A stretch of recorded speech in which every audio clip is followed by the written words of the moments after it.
Salman F রহমানের ছেলে আহমেদ শাহিনের লন্ডনে থাকা দুটি লাক্সারি অ্যাপার্টমেন্ট জব্দ করার আদেশ পেয়েছে যুক্তরাজ্যের ন্যাশনাল ক্রাইম এজেন্সি।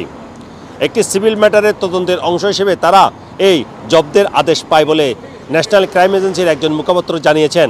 এই সংক্রান্ত খবর প্রকাশ করেছে যুক্তরাজ্যের ফাইন্যান্সিয়াল টাইমস সহ অন্যান্য সংবাদ মাধ্যম।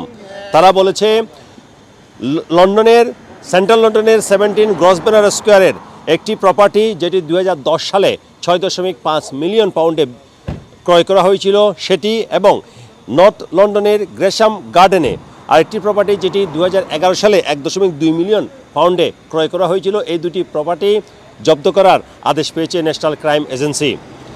এক্ষেত্রে ন্যাশনাল ক্রাইম এজেন্সির একজন মুখপাত্র বলেছেন যে একটি সিভিল ইনভেস্টিগেশনের কারণে এই দুটি প্রপার্টি জব্দ করা আদেশ তারা পেয়েছেন।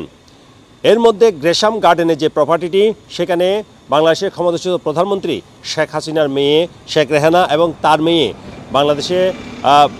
মেয়ে ব্রিটিশ এমপি এবং যুক্তরাজ্যের সাবেক সিটি মিনিস্টার টিউলিপ সিদ্দিকী থাকতেন বলে জানা গেছে। তবে বর্তমানে তারা সেখানে আছেন কিনা, থাকেন কিনা সে ব্যাপারে নিশ্চিত করা সম্ভব হয়নি। ফিনান্সিয়াল টাইমসের রিপোর্টেও এই সংক্রান্ত কোনো তথ্য আসেনি।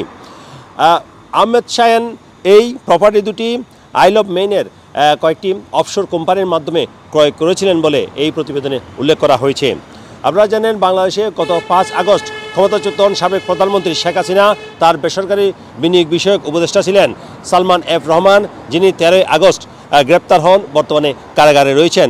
সালমান এফ রহমান এবং তার ছেলের বিরুদ্ধে বাংলাদেশেও দুর্নীতির তদন্ত চলছে, এমন কথা জানিয়েছেন ফিনান্সিয়াল টাইমসকে দুর্নীতি দমন কমিশনের চেয়ারম্যান আব্দুল মোমেন।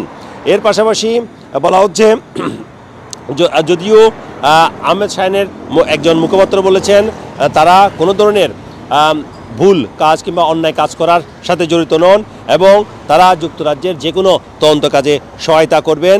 এবং তিনি আরও দাবি করেছেন, ওই মুখপাত্র, বাংলাদেশে যে পলিটিক্যাল সিচুয়েশন যেটি পরিবর্তন হয়েছে সে কারণে অনেকের বিরুদ্ধে মামলা করা হচ্ছে এবং অনেককে বিভিন্ন ধরনের মামলার জড়ানো হচ্ছে বলেও তিনি অভিযোগ করেছেন এবং তিনি আশা করছেন যুক্তরাজ্যের কর্তৃপক্ষ সেগুলো বিবেচনায় নেবেন।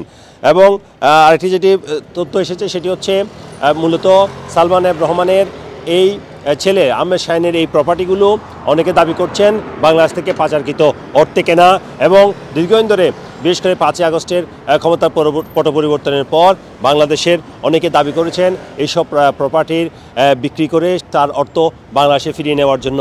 এই ব্যাপারে অন্তর্বর্তী সরকারের প্রধান উপদেষ্টা ডক্টর মোহাম্মদ ইউনূসও বিভিন্ন সময় বলেছেন বিদেশে যেসব অর্থ পাচার হয়েছে সেগুলো বাংলাদেশে ফিরিয়ে আনার কাজ চলছে। Sarwar Hossain, top news, London.